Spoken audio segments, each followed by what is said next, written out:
Em 22 de abril do ano de 1500, ou seja, no comecinho do século XVI, a frota comandada pelo nobre e militar Pedro Álvares Cabral avistou uma porção territorial no Oceano Atlântico que até então era desconhecida dos mapas europeus do século XV. Ele havia visualizado a Bahia, mais especificamente o município de Porto Seguro, na Bahia. E a primeira região visualizada pelos portugueses em alto mar foi chamado Monte Pascoal, um morro que fica lá em Porto Seguro. Por isso é dito, galera, que Porto Seguro foi a primeira região do Brasil no começo do século XVI. Quando os portugueses visualizaram Porto Seguro, na Bahia, essa imensa massa continental em pleno oceano, eles inicialmente achavam que havia chegado numa ilha e haviam a batizada de Ilha de Santa Cruz. Haviam desembarcado ali para tomar posse daquele território para Portugal. Futuramente, quando eles descobriram que ele não era uma ilha, e sim uma gigantesca massa continental, nova e desconhecida do mundo naquele momento, o nome Ilha de Santa Cruz foi substituído para Terra de Santa Cruz.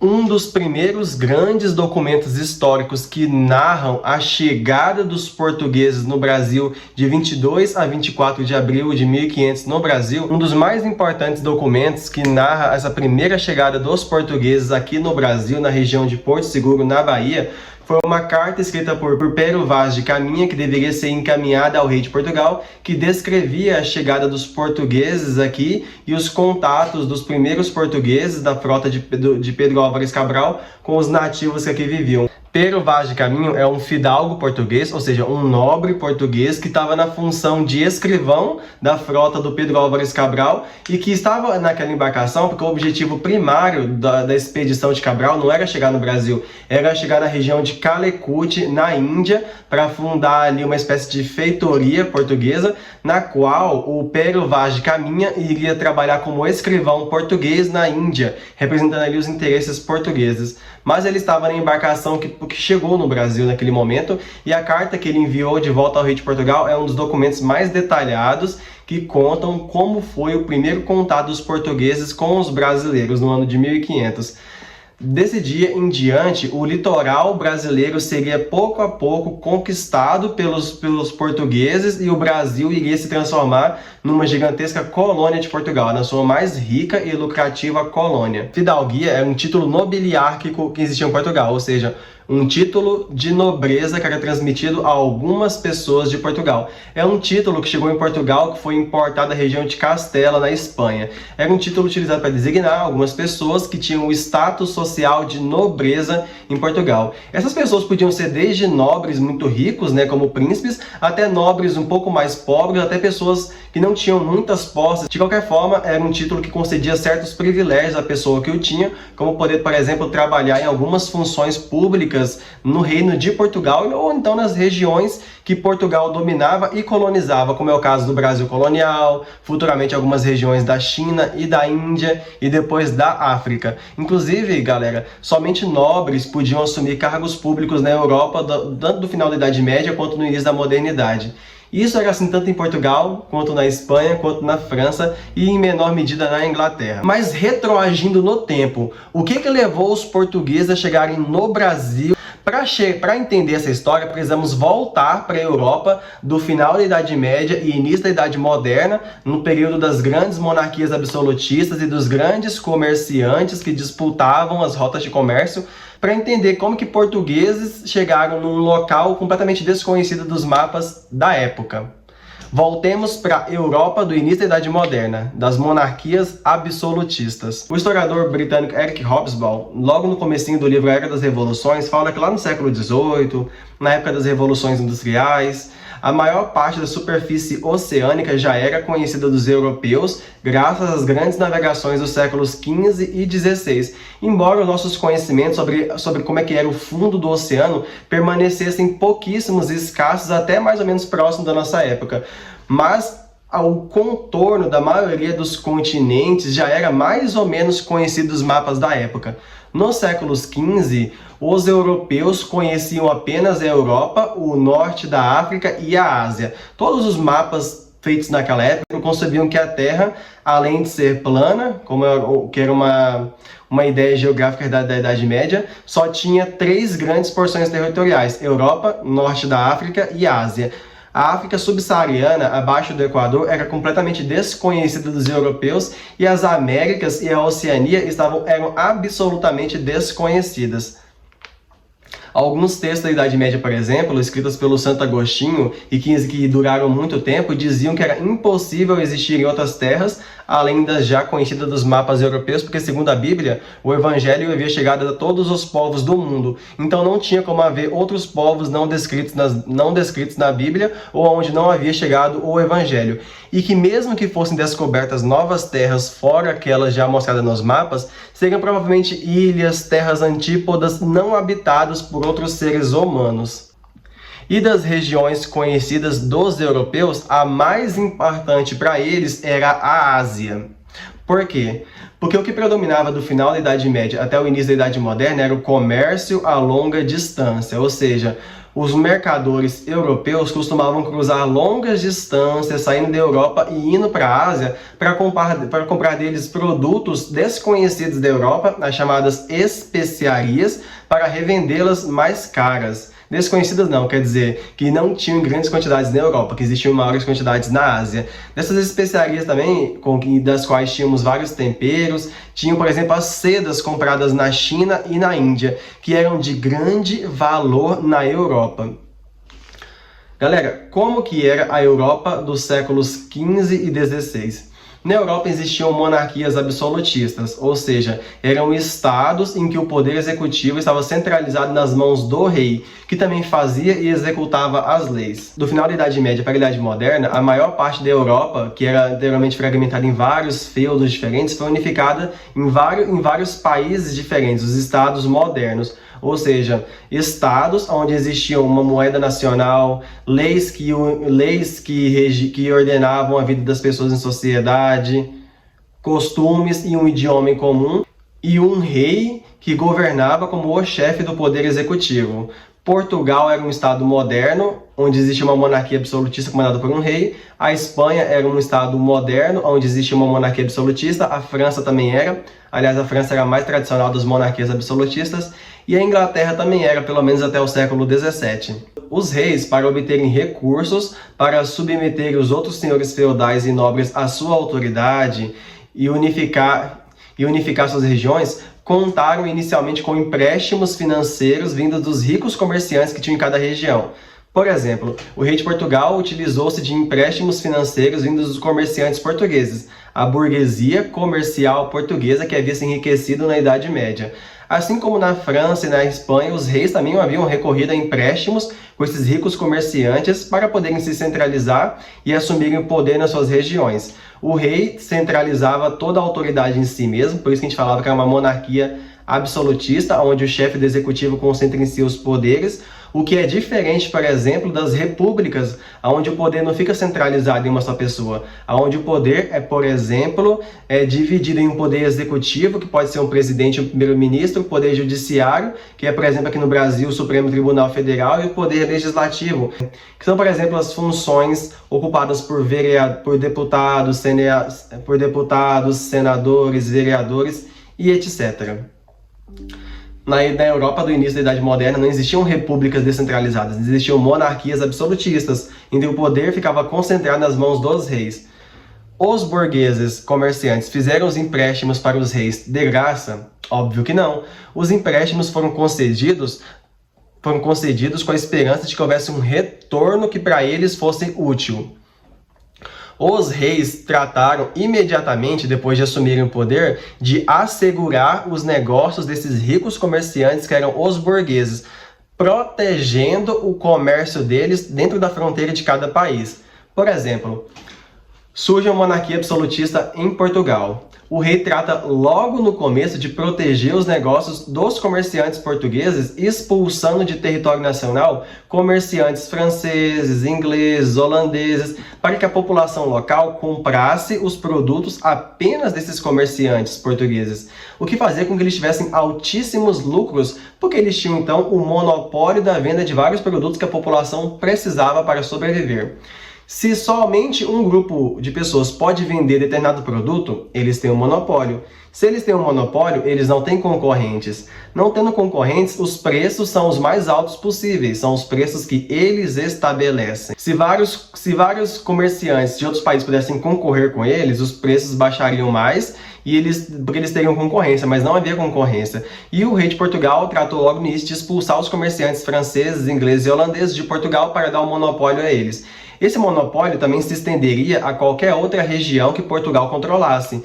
Por exemplo, quando Portugal vai colonizar o Brasil no início do século XVI, vão ser os comerciantes portugueses que vão deter o monopólio de fazer comércio aqui no Brasil, o que vai enriquecer profundamente eles. E se esses comerciantes se enriquecem, por tabelinha, o Estado português, comandado pelo rei, também enriquece cobrando impostos sobre esses comerciantes que estão ficando ricos. Na Europa do século XV, somente nobres, como os reis, senhores feudais, aristocratas da corte, podiam ocupar cargos públicos. Os burgueses, como eles eram ricos, mas não tinham títulos de nobreza, não podiam, por exemplo, fazer parte dos cargos públicos em Portugal, cargos administrativos, por exemplo, mas para eles, até então, naquele momento, isso não era tão importante, porque o que importava para eles era enriquecer com o comércio, e o que importava para o rei, para a nobreza, era cobrar impostos desses ricos comerciantes para manter o Estado próspero. Um dos negócios mais lucrativos para os comerciantes, não só portugueses, mas da Europa inteira, os comerciantes portugueses, italianos, espanhóis, holandeses, ingleses e alemães, é o chamado comércio a longa distância. Era você comprar produtos baratos a longa distância e revendê-los a preços muito mais caros na sua região. E os produtos mais apreciados na Europa naquele momento eram os produtos asiáticos. Produtos vendidos na Índia, na China e também na Coreia, Japão, eram chamadas especiarias do Oriente. As especiarias mais procuradas na Índia e na China eram o gengibre, pimenta do reino, açafrão, cúrcuma, cardamom, cravo da Índia, mas também a noz moscada e o cravo. No Sri Lanka e na China também era buscada canela. As especiarias eram utilizadas não só para temperar alimentos, mas também para conservar alimentos, já que não existiam geladeiras e freezers naquela época, produzir remédios e também produzir tintas, por exemplo, símbolos de decoração. Existia na China um conhecimento milenar que vinha desde os tempos da antiguidade sobre a produção de um tecido de muita qualidade, desde a Idade Média até o início da Idade Moderna, produzida pelos casulos de lagartas. Era um conhecimento mantido em segredo pelos chineses, que outros povos não sabiam como produzir. Os europeus vinham através da chamada Rota da Seda até a Índia e a China para comprar esses tecidos a preços relativamente baratos na Ásia e revendê-los a preços caríssimos na Europa. O que é a Rota da Seda? A Rota da Seda era uma série de caminhos conhecidos tanto pelos comerciantes europeus quanto árabes para chegar até a Ásia para comprar esses produtos e retornar. Eram rotas tanto terrestres quanto marítimas. As rotas terrestres, por exemplo, saíam de Portugal, Espanha, França, Inglaterra e Alemanha, chegavam na Europa Oriental, que é essa região de passagem da Europa para a Ásia, que está entre a Rússia, a Hungria, e é essa regiãozinha, por exemplo, da Península Anatólia, que é um pequeno pedaço de terra que liga a Europa e a Ásia. No início da Idade Moderna, a Península Anatólia era dominada pelos turco-otomanos. Da Península Anatólia, descia-se, por exemplo, pela Turquia, Iraque, Irã, Afeganistão, e de lá chegava-se a Índia, a China, Coreia, Japão, as Malásia, Sri Lanka e aquelas ilhas do sudoeste asiático. É lá que se adquiriam essas especiarias do Oriente, esses tecidos que eram revendidos mais tarde na Europa, nos países de origem dos comerciantes, a preços altíssimos. Também existiam as rotas marítimas que saíam, por exemplo, da Itália pelo mar Mediterrâneo, chegava ali no norte da África, Península Arábica, e de lá chegava-se novamente aos países asiáticos. Na Eurásia, essa região de transição da Europa para a Ásia, onde fica a Península da Anatólia, ficava Constantinopla, que era uma região onde os europeus podiam atravessar para chegar até a Ásia. No entanto, galera, a região foi dominada pelos turco-otomanos, que professavam a religião islâmica e que eram povos inimigos dos europeus. E esses turco-otomanos, ao derrubarem Constantinopla e tomarem sua capital bizantina, ergueram ali um império turco-otomano que bloqueou a passagem da Europa para a Ásia pela Península Anatólia. Por outro lado, galera, a rota pelo mar Mediterrâneo, que saía da Europa e passava pelo norte da África e chegava até a Ásia, também foi bloqueada por um acordo feito entre as cidades-estado italianas, principalmente as repúblicas de Gênova e Veneza, e os muçulmanos do norte da África. Eles queriam monopolizar esse comércio das especiarias com o Oriente e bloquear essas rotas para os outros europeus, portugueses, espanhóis, ingleses, holandeses e alemães, e eles passaram a ter o monopólio. Só eles que controlavam essas rotas por terra e marítimas podiam chegar até a Ásia e comprar esses produtos caríssimos. Os lucros dos grandes comerciantes portugueses e espanhóis, por exemplo, estavam comprometidos. Então, uma série de iniciativas passaram a ser tomadas tanto em Portugal quanto em Espanha para descobrirem outras passagens que possibilitassem a esses comerciantes chegarem até as Índias, até a Índia, a China. Essa rota da seda, inclusive, galera, já era uma rota conhecidíssima dos povos da antiguidade. Se vocês se lembrarem, por exemplo, das expansões militares dos gregos e dos macedônicos liderados por Alexandre o Grande na antiguidade, vocês verão que as regiões que eles passaram eram as regiões que hoje em dia são a rota da... eram as regiões que nós conhecemos como Rota da Seda. Os macedônicos, por exemplo, chegaram até a região que é o Afeganistão, que está próximo do Paquistão e da Índia. E lá essas rotas comerciais já estavam sendo abertas aos europeus desde a antiguidade clássica. Mas como chegar lá então se as rotas estavam bloqueadas? Tanto portugueses, espanhóis, franceses e ingleses vão buscar diferentes métodos de chegar na Ásia. E no começo do século XV, as duas nações que obtiveram mais sucesso nessa empreitada foram portugueses e espanhóis, que estavam mais bem localizados e aparelhados geograficamente falando do que ingleses e franceses. Portugal e Espanha estavam, por exemplo, numa região da Europa chamada de Península Ibérica, que estava bem próxima ao oceano. É uma Península Ibérica, é uma faixa de terra colada à Europa, que estava bem próxima da África e do oceano e que dava a Portugal e Espanha, dois países da pontinha da Península Ibérica, e justamente por isso conhecido como os países ibéricos, e dava a esses países melhores chances de sair, melhores oportunidades de chegar em outras regiões através do oceano. Para nós aqui do século XXI, quando há mais de 4 décadas o homem chegou à Lua e agora que recentemente a Índia conseguiu pôr a sua primeira sonda espacial lunar, é difícil imaginar que alguns séculos atrás a travessia do oceano era o maior desafio para o deslocamento dos seres humanos. Mas para os homens do finalzinho da Idade Média e início da Idade Moderna, onde tudo que era desconhecido era explicado pelo pensamento religioso, por exemplo, a Terra era completamente plana. E o Oceano Atlântico, chamado de Mar Tenebroso naquela época, era entendido pelas pessoas como um mar que tinha um final e que chegando no finalzinho desse mar, você iria cair no infinito, que chega às chamadas bordas da Terra. Então existia muito medo por parte dos portugueses, espanhóis e outros povos em relação a fazer navegações muito longe da costa, ou por mares, naquela época o Oceano Atlântico era chamado de Mar Tenebroso, ou por fazer navegações por mares em extensões desconhecidas. Então, entrar no oceano foi uma medida desesperada adotada por portugueses e espanhóis, com o objetivo de superar o bloqueio continental imposto por italianos e muçulmanos. Essa gigantesca preocupação, por exemplo, pode ser percebida nos poemas de Luís Vaz de Camões, um dos maiores escritores lusófonos de Portugal daquela época, escritor lusófono que escreve em língua portuguesa. Por exemplo, inspirado no escritor grego Homero, que havia escrito a Ilíada e a Odisseia, Luís Vaz de Camões vai escrever Os Lusíadas, por exemplo, um poema épico de inspiração homérica que reflete muitas das preocupações dos portugueses ao adentrar o Mar Tenebroso. Eu gostaria de ler para vocês um trecho de Os Lusíadas chamado O Velho do Restelo. Inclusive, Velho do Restelo também é o nome de uma obra de arte, óleo sobre tela, pintada pelo artista português Columbano Bordalo. Vários elementos da obra, por exemplo, demonstram o medo e o assombro que os portugueses tinham com relação às grandes navegações. Quero ler para vocês agora um trecho de Os Lusíadas, de Luís Vaz de Camões, o escritor português.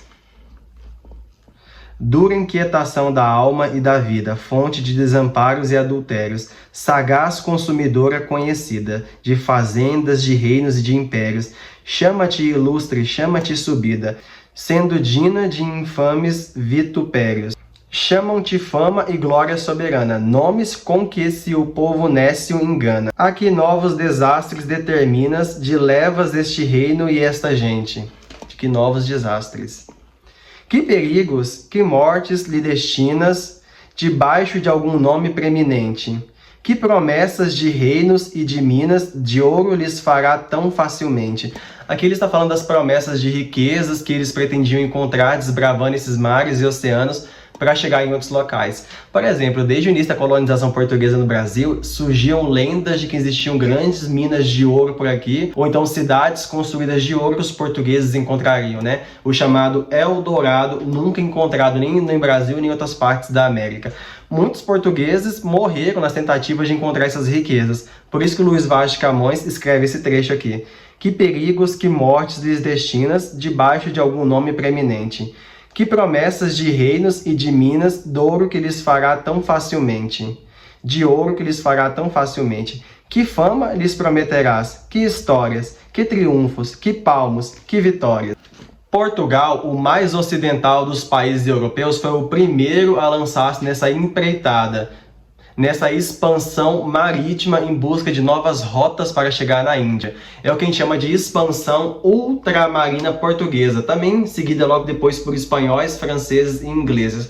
Essa expansão ultramarina portuguesa, feita para encontrar novas rotas para a Índia, vai ser a responsável por encontrar, por exemplo, o Brasil, colonização de algumas partes do litoral da África e da Ásia, e pela criação do chamado Império Ultramarino Português, ou seja, a construção de vastas regiões do planeta conquistadas e dominadas militarmente e controladas por Portugal, que vão fazer parte do seu chamado Império Ultramarino. Mas esse Império Ultramarino foi um desdobramento de uma expansão comercial que depois também vai se tornar uma expansão colonial, cujo objetivo era chegar na Índia e obter chamadas especiarias para revendê-las na Europa. Esses nomes, galera, caem em provas de vestibular, Enem, concurso público, expansão ultramarina portuguesa, que foi expansão pelos oceanos e mares, expansão comercial para buscar não só novos mercados para comprar e revender produtos, mas também expansão colonial,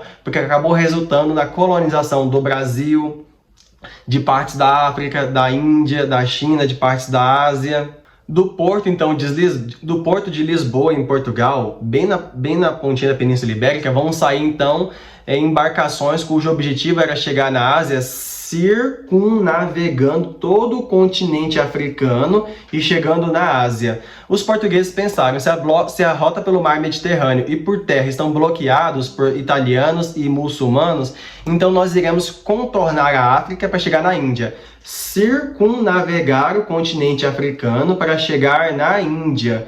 Isso era uma empreitada ousada, já que eles conheciam apenas o norte da África, essas regiões que estão geograficamente acima da linha do Equador, com relação às linhas imaginárias que dividem o planeta Terra. Naquela época não existiam celulares com GPS, por exemplo, conectados à internet e a satélites que ajudassem as pessoas a se guiarem no Oceano Atlântico, por exemplo, nem no Oceano Índico. Então, como os portugueses iriam saber que estavam navegando ou para norte, ou para sul, ou para leste, ou para oeste, para se guiarem no oceano e saber como contornar a África e chegar na Índia? Esses conhecimentos marítimos foram todos desenvolvidos em uma instituição criada lá em Portugal chamada de Escola de Sagres. Em Portugal, galera, dominava desde o século XIV a dinastia de Avis, a família real que governava Portugal. O historiador Fernando Novaes, num artigo chamado Brasil e Portugal nos quadros do antigo sistema colonial, que é um capítulo de um livro chamado Brasil em Perspectiva, ele fala que somente em um estado centralizado existia a possibilidade de mobilizar recursos em escalas nacionais para patrocinar esse grande empreendimento caríssimo que eram as grandes navegações. E o rei vai dar grande assistência para as frotas marítimas que vão entrar em oceano buscando novas rotas comerciais. Na escola de Sagres, que existiu na região de Sagres, em Algarves, em Portugal, foi onde se disseminaram vários conhecimentos sobre cartografia, navegação e sobre geografia muito úteis para essa expansão comercial. Ao mesmo tempo, galera, as inovações tecnológicas que permitiram a construção de naus e caravelas também permitiram esse avanço em alto mar. Nesse momento vão surgir as cartas náuticas, a aplicação dos conhecimentos sobre correntes marítimas, o uso do astrolábio e da bússola, que vão permitir a navegação mais segura em alto mar. A bússola, por exemplo, um objeto que parecia com um reloginho, tinha uma ponta imantada que apontava para os polos norte e sul do planeta, graças à atração magnética do planeta Terra. Somou-se a bússola, mais os conhecimentos de astrologia, observação das estrelas e aos movimentos do Sol. Os portugueses sabiam como se localizar em alto mar. Sabiam, por exemplo, que como o Sol nasce no Oriente, a sombra sempre aponta para o Ocidente. Sabendo que a sombra aponta para o Ocidente, é possível saber onde fica o Norte e o Sul. E isso aí, somado aos conhecimentos das correntes marítimas, ao uso da bússola e ao conhecimento da astrologia, possibilitou aos portugueses aventurarem-se em alto mar, buscando novas regiões, buscando novas rotas para a Índia. Em 1415, a primeira grande conquista dos portugueses foi a tomada da ilha de Ceuta, no norte da África, que era um importante entreposto comercial controlado pelos árabes. Logo depois, seguiu-se a conquista das ilhas de Madeira e Açores, também no litoral da África do Norte.